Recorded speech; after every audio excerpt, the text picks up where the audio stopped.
After our first experiences running the new salvage missions in the 319 PTU, we were eager to head out in a more prepared fashion to take on a wider range of contracts and hopefully make some credits. With all of the changes to salvage and mining lately, it's been a good time in the org as we reform and reorganize the logistics core to run salvage, mining, hauling and piracy for the org. We were heading out today with the Caterpillar and a few vultures, and I was very excited to see how much we could cram into the cargo bays of the Cat. This session occurred before a pretty heavy-handed nerf to all weapon and component selling prices. In the current up-to-date patch, stripping and selling weapons is kind of redundant due to extremely low profits. But I wanted to show how exciting and fun this feature was before that change. We'll take a closer look at the nerf itself in the next video of this playlist. As you'll see, by the end of our 3-hour expedition, we'd made a respectable amount of profit, nothing crazy but enough to incentivize repeat expeditions. But for now, we were meeting up at Everest Harbour to head out.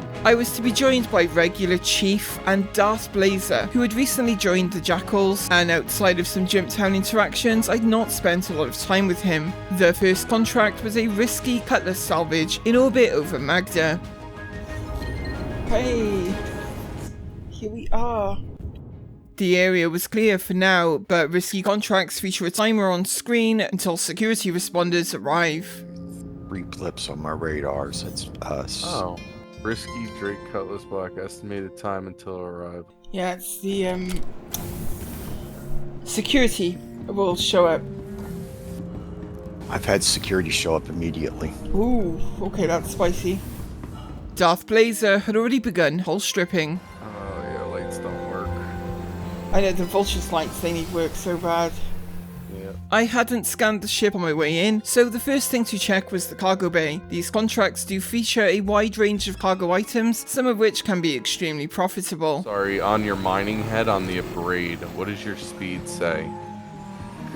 Because mine is at 0.14 right now. Oh, I ain't even started scraping yet. There is cargo, there's a little bit of cargo in here. And there has been an update on item ports for these salvage ships as well. Move on to the weapons.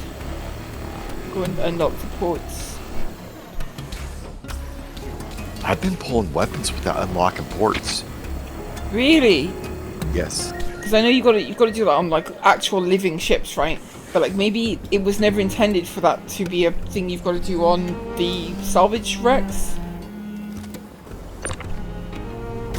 Yeah, that just pulled off right away.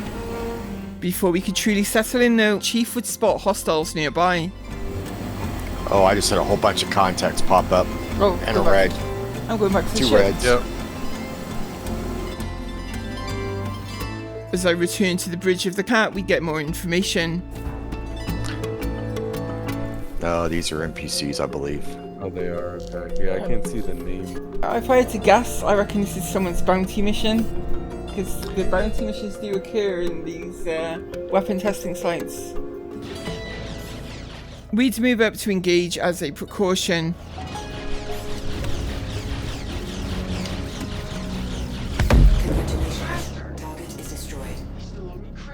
But we'd be tailed back to the Cutlass rack, and the Cat without gunners is a sluggish ship to dogfight with. Yeah, one's following you. Oh, I see, okay.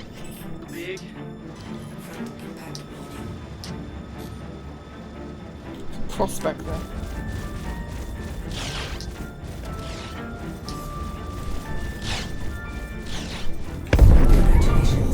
Back to the Cutlass, hopefully. Oh, there's another one.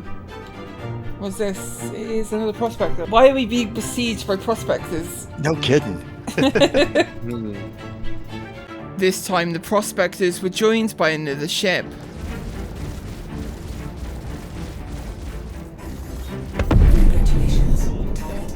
Ooh, that's a cutlass.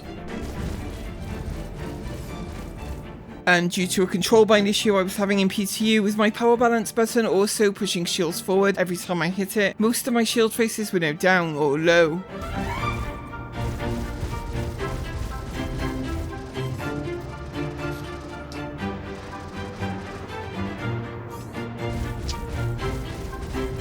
I have since corrected this keybind conflict, but for now it was forcing me to pull back. Ooh, it's getting a bit scary now. Okay, I'm gonna have to bail. Okay. Because my shields are down and I'm gonna crash. Maneuvering this thing in these asteroids with, you know, the cannons on board. It's gonna cause me to hit a rock. Chief would finish off the cutty with his vulture. Cutlass black down. More contacts coming in now. Oh, it's a freelancer miss. Oh, missiles.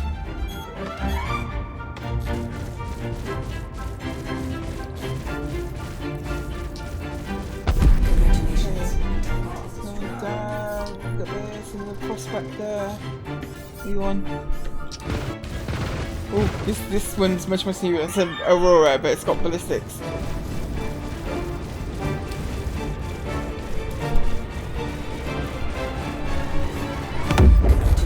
Yeah. That was much spicier than the previous versions of these missions. Now we could return to the work ahead. We still have weapons left on the Cutty Black salvage. All of them, yeah. I didn't have a Okay. chance to grab any really because of the attacks. Okay. I'll There's get one over there. floating in space nearby. That's literally the only weapon I've been able to move because getting sidetracked. These risky contracts are single ship salvage scenarios with a buy-in of 10,000 credits, though weapons alone from this cutlass would see us clear of the buy-in, and so anything taken from the hull or the cargo would be pure profit. Combining hull stripping and component stripping for the first time as a team was a really awesome experience. Salvage seems to have been given a lot more life with these mechanics. The nerf is harmful to this for sure, but it is still fun. Now this is cool, like actually pulling things off while the hull is also being stripped. Yeah, that's why teams of salvagers are definitely the route to go. Yeah, and I think that that's what'll be great about what we're, setting up down here is that we'll be able to get these big team efforts going, like really often. As I moved aboard to begin tidying up the bay, Darth Blazer was trying to complete the progress bar of the mission. I'm just trying to get that salvage meter up top to go down a little bit. Not too close. For now, the weapon physics were playing nice, but this is not a consistent quality. It can be very dangerous to try and cram too much into the cargo bay of a ship. The Cutlass was now stripped of weapons, but there were soft dead NPC ships around us, those that we'd been fighting, and they had weapons too.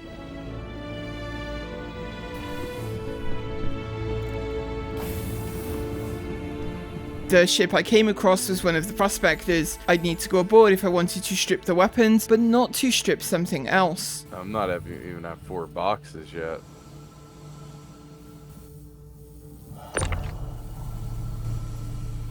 The saddlebags of mining ships can now be removed. To what extent this is implemented to be useful yet, we do not know, but I was taking them regardless.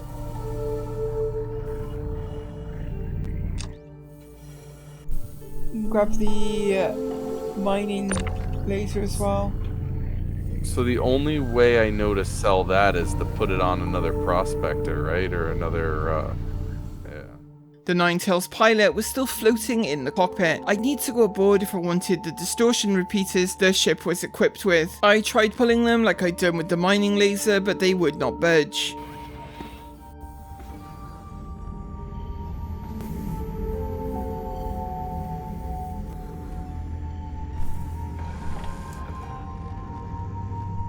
Thanks to you guys in the comments, I now know that you can do this from the inner thought menu as well.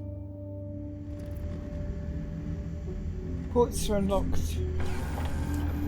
But the timer was getting very low by now. The security responders were close.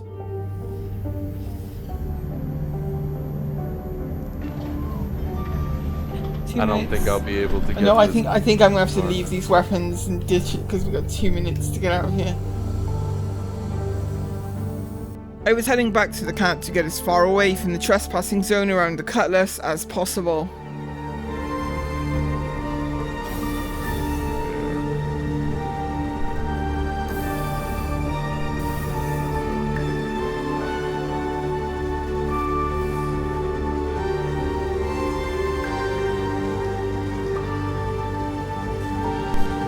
Seconds. Chief had already jumped away due to a real-life interruption, but I need to check on Darth. Do you make it out? I flew away now. Good. I gotta drink something. So after a quick break, we were ready to head out on another of these contracts. The moons of Hurston are very busy places for wrecks at the weapon testing sites. Sharing. This one, we should get more out of it. We'll get rhinos for one thing. And we'll also, there's more hull.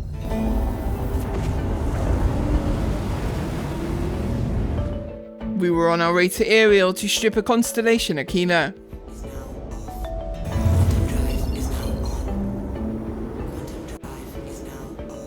Got something here. Okay, I got the Aquila.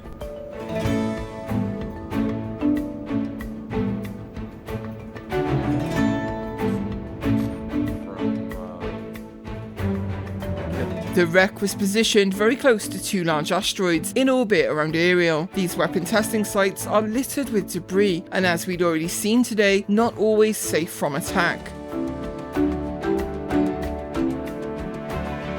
Darth was once again setting up to hull strip the Aquila, and Chief was not far behind either. I was heading out into EVA again to check for cargo and pull the weapons.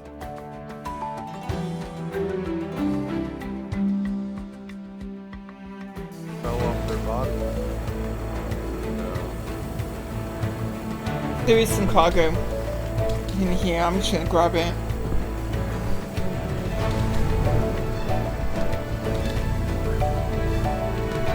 And one thing we had learned was that you can access the weapons on the Connie turrets by opening all exterior doors on the ship.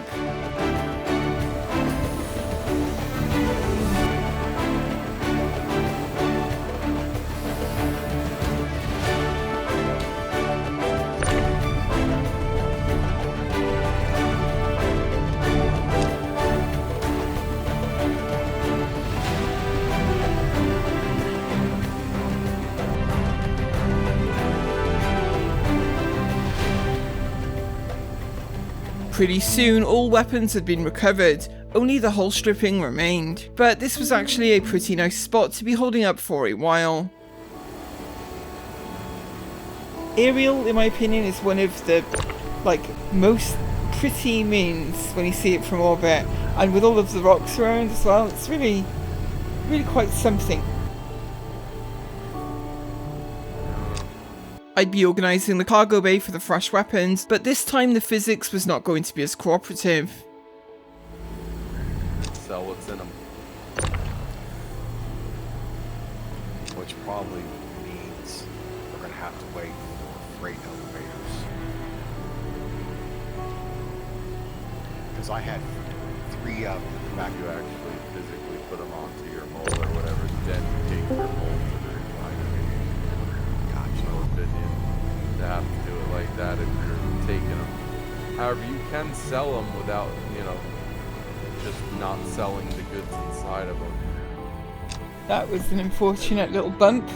Darth had recovered a healthy number of boxes from the Connie hull already. I'm at 10 boxes right now, though. That's pretty decent though, 10 boxes. You guys just messing around in the PTU? So we were to be joined by Blitzy Flame, another jackal who recently did an awesome job at Jumptown. But first, Darth would end up getting a little too close to the Connie rack. So it's only like 3 gigs. Oh. Shoot, sorry. At least it's spinning away from the caterpillar. It's not every day that you see that, that's for sure. Not much left either. I got it down lower than the other one now. If you finish it, that's how you get the wrap, which helps you get the better ones. We'd leave Darth here for now to fully complete the progress bar of the mission, while we jumped onward to a battlefield that was ready to be picked clean, and en route Darth would complete the mission. Wait, I did it! We did it! Yeah! Well done, okay, great. I'm wondering how much munching will pay. Yes. Yeah. Wait, I've got a marker. I've got a blue marker. What's that? Players, or are they just the... There's a Valk... Oh, I think these are just the mission ships. This time I would scan the ships for cargo. This battlefield is much more interesting than the previous one. There's a lot of military ships here this time. Scrap and processed food on board that one, that's no good. Let's keep scanning. I'm gonna go sell on Lorville and then I'll meet you. Good idea. Oh, I'm going aboard the Reclaimer because there's a bunch of drugs on board. A bunch of Etam, Neon, Slam, Widow. I'm gonna go grab all of those. Cargo can really push up your profits on these contracts.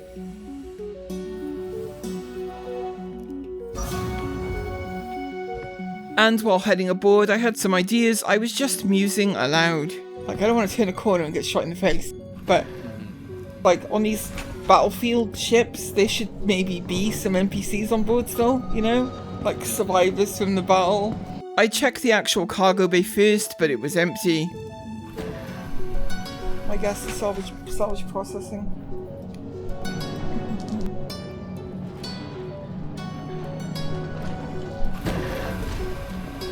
Oh yeah, here we go. Cargo.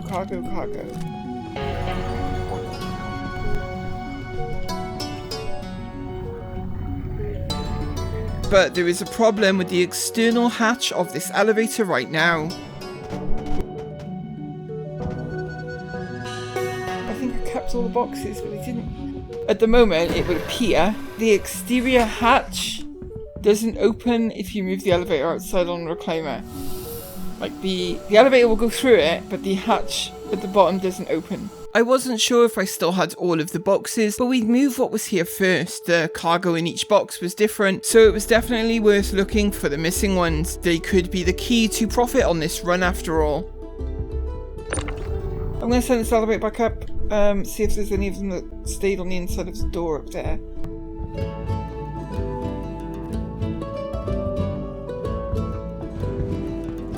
Two boxes still in here, but I'll bring them out the old-fashioned way. I don't think I've ever done cargo or trade in person. Okay, two more boxes coming out.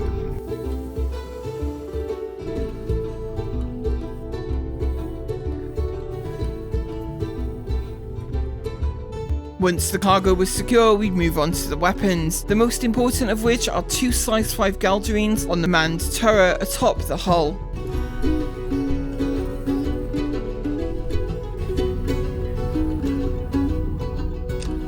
Getting such colossal weapons on board without causing physics problems would be a delicate operation.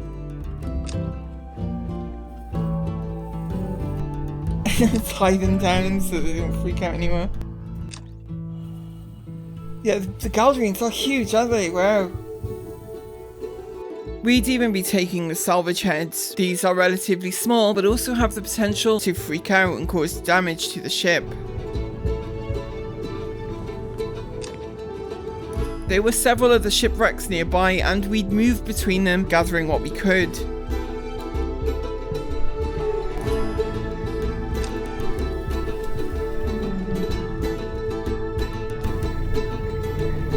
Before long though, we picked up about as much as it felt like we could safely carry. I think at this point, this is the point we go and sell, because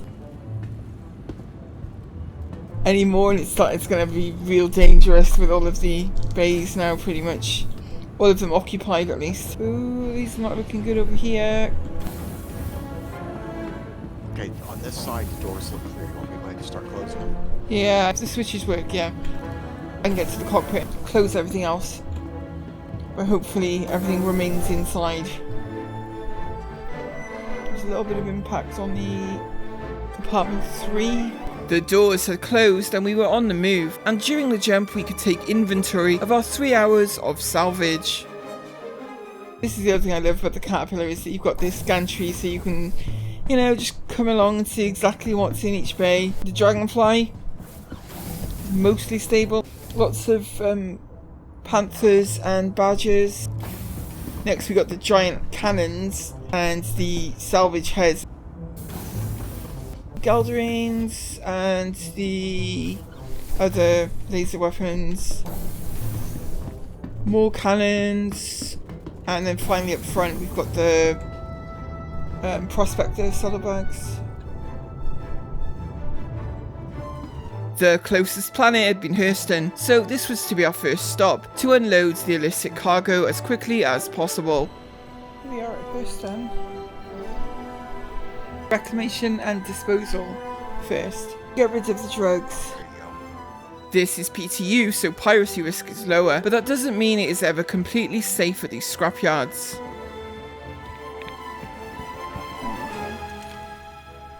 33,000 for the slam, 23,000 for the ETAM, 18,000 for the neon. The remaining cargo is just ore, which I can't sell. The drugs were profitable. There was some profit in those for sure. Well, that's 101,000 right there. Okay, cool. We got a ship coming in. Okay, we better get back aboard quick then. We're not going to stick around to intimidate them. We've got weapons to sell. Doors are all fucked up and damaged. We were heading to ArcCorp to sell off our weapons, the reason being that a lot of the weapons we had with us were sold at Centre Mass in Area 18, and apparently at the time of this session you got a better price selling at these locations. This has all changed again due to the nerf, but we'll look at that in a later video. We're already 30,000 up in profit, but now comes the big thing, which is selling off all the weapons, and I have a feeling we are going to walk away with a pretty good profit. From the tram, we'd be heading to ArcCorp Tower and Centre Mass.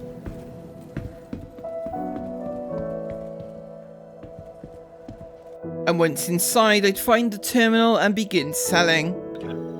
I'm selling Omnishkis first, they're like 10k each. M6As are 21k each. Okay, we only have 2 Galderines, but they are worth 17,000 each. 34,000, so that's 384,000. Yeah, gimbal mounts, they're worth like 6k each. So total for that, we made 390,000 just from the guns.